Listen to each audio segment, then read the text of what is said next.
Ciencia, salud y medio ambiente. Sexto grado. Equilibrio térmico del planeta. Parte 2. Bienvenidos, estimados estudiantes, a otra teleclase más aquí en tu espacio Aprendamos en Casa. Si recuerdas, esta clase es la continuación de la clase anterior. Estábamos aprendiendo muchos conceptos.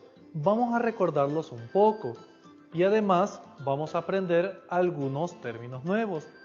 Para la clase de ahora vamos a aprender un poco sobre corrientes de viento, flujo convectivo y también sobre radiación solar. Entonces, antes de arrancar, hagamos un pequeño recordatorio de la clase anterior. En la clase anterior, si recuerdas, definimos a los océanos como el refrigerante de todo el planeta. Prácticamente los océanos o el agua salada no servía para absorber toda esa energía que provenía del sol, pero la masa de agua no se quedaba fija. Aprendimos mucho sobre el ciclo hidrológico del agua, es decir, todo ese movimiento que el agua empieza a realizar alrededor del planeta. Si lo quieres ver como un aspecto un tanto mecánico, trata de imaginarlo como si fuera el motor de un vehículo, donde tienes el flujo de agua en constante movimiento para regular la temperatura del vehículo. Pero no solo el agua es lo único que nos sirve para regular la temperatura. Eso solo es una pequeña componente. El día de ahora vamos a enfocarnos en la parte atmosférica.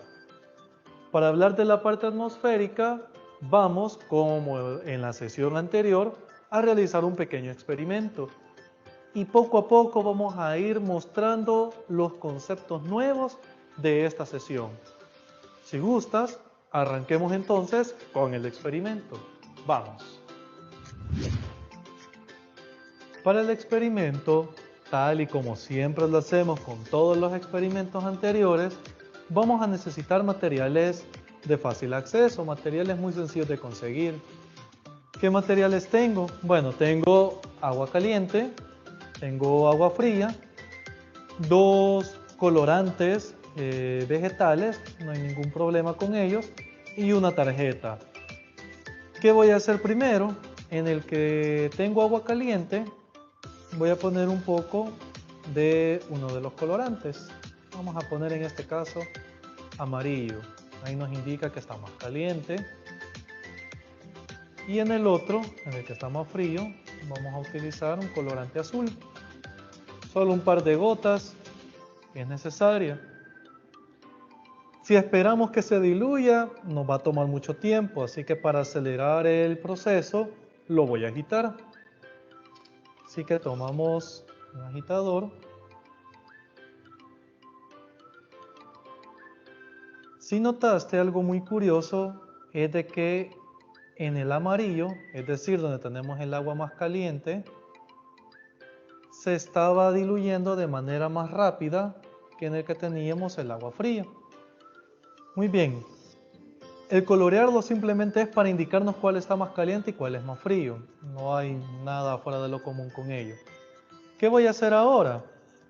Voy a poner la tarjeta encima de uno de los vasos, en este caso del vaso más frío, y voy a poner el vaso frío encima del vaso más caliente. Como ya te irás anticipando, vamos a hacer una mojazón. Va a haber bastante agua. Así que la superficie donde hagas este experimento, procura que sea una superficie que después puedas limpiar. Y por cualquier cosa, por cualquier emergencia, tenga el trapeador cerca. Muy bien, comencemos. Voy a trasladar la tarjeta.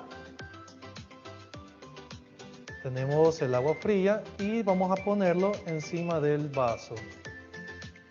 Ahora que está uno encima del otro, empiezo a retirar lentamente la tarjeta y quiero que observes qué ocurre en esta interfase. Ahí quiero que pongas toda tu atención y que tomes tus anotaciones en tu cuaderno.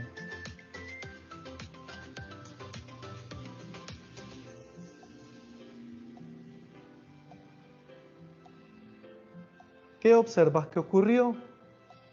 Si notaste, se dio un fenómeno bastante rápido, de hecho. Se empezó a tornar de un tono un poco verde, en este caso era verde por la mezcla del color azul con el amarillo, pero si miraste con detalle la interfase, notaste cómo empezó a darse un movimiento, un flujo. Ahora, en este caso fue porque tenía el agua caliente abajo y el agua fría arriba. ¿Qué hubiera ocurrido si lo hacíamos al revés? ¿Ocurrirá lo mismo? ¿Ocurrirá algo diferente?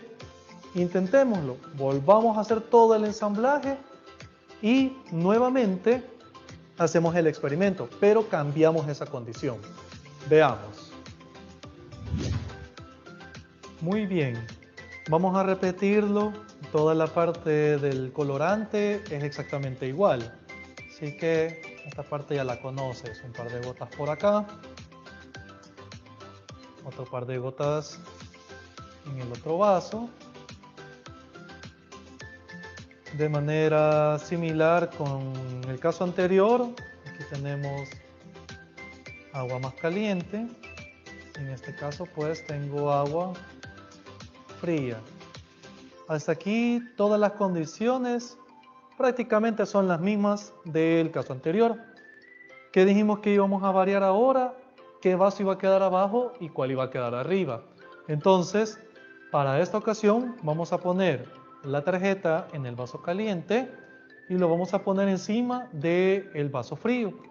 Entonces la pregunta era, ¿va a ocurrir lo mismo que en el caso anterior o va a ocurrir algo diferente?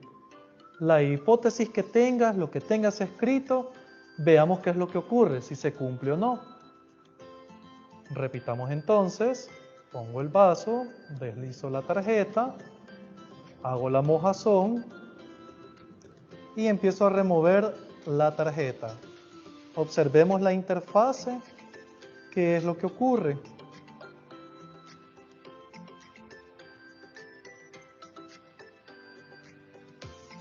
Muy bien, ¿qué es lo que notas ahora?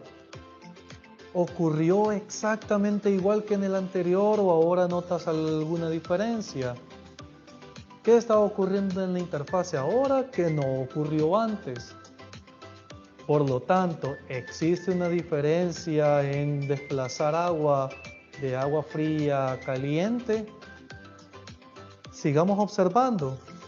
Veamos, todavía puedo identificar la parte azul y todavía puedo identificar la parte amarilla. En el caso anterior no las podía identificar. En el caso anterior rápidamente se tornó de color verde. ¿Qué significa eso y cómo se vincula con el planeta? Vamos a limpiar y vamos a explicar. Muy bien, como ya puedes observar, ya limpiamos, ya tenemos un poco de orden acá. La explicación de este experimento realmente lo podemos abordar desde dos puntos de vista. Por muy sencillo que parezca, hay mucha física detrás de él. Lo primero que podemos evidenciar es que cuando tenemos diferencias de temperatura, tenemos también diferencias en la densidad. La densidad nos permite que un objeto pueda flotar encima de otro. ¿Qué es lo que ocurre cuando tenemos agua fría y agua caliente? El agua caliente es menos densa que el agua fría. Quiere decir que si yo mezclo agua fría con agua caliente, el agua caliente tiende a quedar en la superficie y el agua fría tiende a quedar en la parte más baja. Por eso fue que en la primera parte del experimento, cuando teníamos el agua caliente en la parte de abajo, inmediatamente buscó la manera de ascender porque tenía una menor densidad. Ascendió tan rápido que nosotros evidenciamos cómo se mezclaron los colores y nos quedó prácticamente una sola mezcla de tonalidad verdosa. ¿Qué fue lo que ocurrió cuando hicimos lo contrario? Pues bien, todavía sigue corriéndose el experimento y como puedes notar, la parte del agua fría se ha quedado en la parte baja, el agua caliente en la parte de arriba. ¿En qué momento se van a terminar de mezclar? prácticamente se van a terminar de mezclar cuando tengan una temperatura aproximadamente similar. Mientras tengamos el agua fría abajo y el agua caliente arriba, se van a mantener de esa manera durante mucho tiempo. Entonces, la primera explicación de este experimento tiene que ver con la densidad. La segunda explicación o la segunda interpretación que podemos obtener a partir de ella es precisamente la vinculación que vamos a hacer con el planeta y con la atmósfera. Tiene que ver con un término que se conoce como flujo convectivo o simplemente lo puede ver como convección. ¿En qué consiste la convección? La convección es una transferencia de energía, una transferencia de calor que se da en los líquidos y se da también en los gases. Prácticamente cuando tenemos masa de agua caliente y agua fría, la manera en la que estos viajan es precisamente el flujo convectivo. Como hemos dicho que también ocurre no solo con los líquidos sino con los gases, en la atmósfera ocurre de manera similar. ¿Te recuerdas que cuando estábamos hablando del ciclo hidrológico, decíamos que teníamos la evaporación de la superficie de los océanos? En el momento en el que se está evaporando el agua, en ese punto tenemos una masa de aire que es más caliente. La parte superficial es más fría. ¿Qué ocurre como resultado?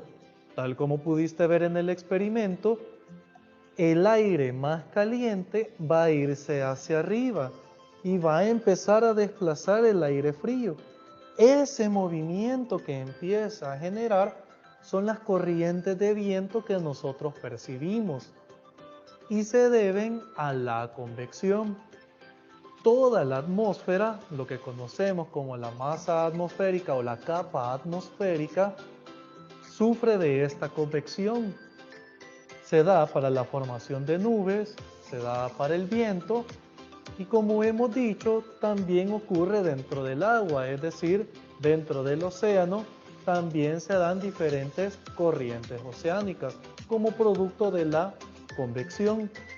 Pero nos vamos a centrar ahorita nada más en la parte atmosférica. Entonces, quiero que veas ahorita las siguientes imágenes de satélite. Las imágenes de satélite que normalmente acostumbras ver en los noticieros cuando te están dando la información del clima. Entonces, en esta imagen, ¿qué es lo que notas sobre el movimiento que hacen las nubes?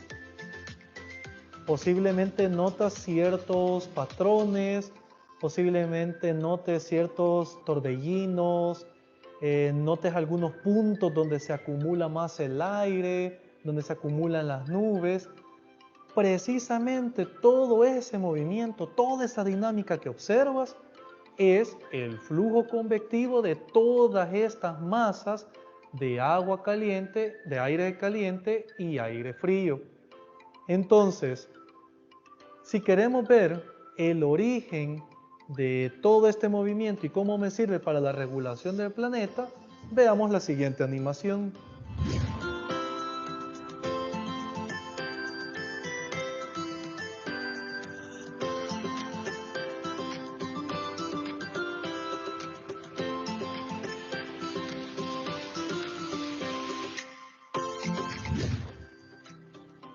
Como puedes apreciar, tenemos el planeta Tierra.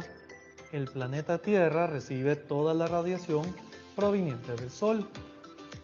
No importa en qué momento del año nos encontremos, la región central del planeta es la que está recibiendo mayor cantidad de radiación solar. ¿Qué ocurre entonces? Lo que ocurre es de que vamos a tener mayor cantidad de masas calientes en la zona central del planeta.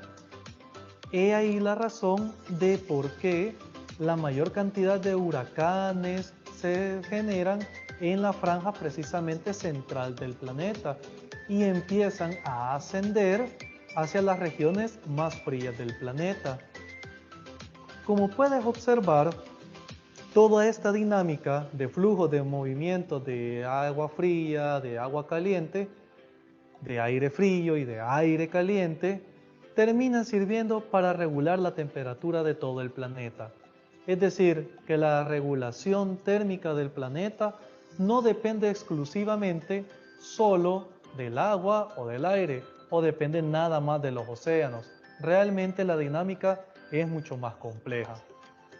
Hemos llegado al final de este video. Vamos a seguir hablando sobre estas temáticas de tierra, de ambiente y de clima más adelante en el transcurso del año.